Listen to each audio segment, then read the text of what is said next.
Sa ngalan ng Ama, ng Anak, ng Diyos Espiritu Santo. Amen. Ang magandang balita mula sa Biblia, mula sa aklat ng Genesis, Kabanata 8. Natuyo ang baha. Hindi nawaglit sa isipan ng Diyos si Noe at ang lahat ng hayop na kasama niya sa daong. Kaya't pinaihip niya ang hangin at nagsimulang humupa ang tubig. Huminto ang mga bukal at tumigil ang pagbuhos ng ulan.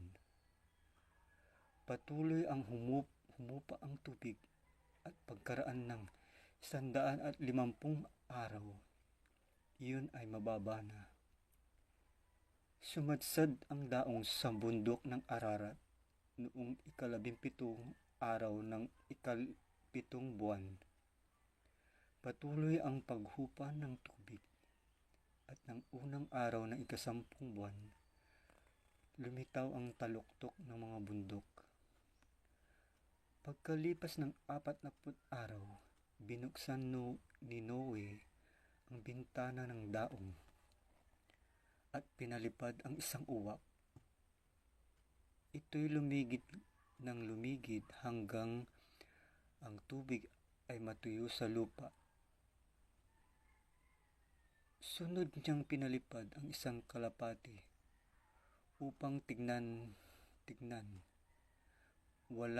kung wala na ang tubig. Palibhasa laganap pa ang tubig. Hindi makalapag ang kalapati, kaya nagbalik ito. Hinuli ni Noe at muling ipinasok sa daong. Pagkaraan ng 7 araw, muli niya pinalipad ang kalapati. Pagbalik nito kinagabihan, ito'y may tangay ng sariwang dahon ng olibo. Natiyak ni Noe na kalahati na ng tubig. Nagpalipas uli ng 7 araw si Noe, saka pinalipad uli ang kalapati, ngunit hindi na ito nagbalik. Noon ay 601 taon si Noe. Nang unang araw ng unang buwan, inalis ni Noe ang takip ng daong at nakita niyang natuyo na ang lupa. Nang 27 araw ng 2 buwan, tuyong-tuyo na ang lupa. Sinabi ng Diyos kay Noe, "Lumabas na kayo sa daong.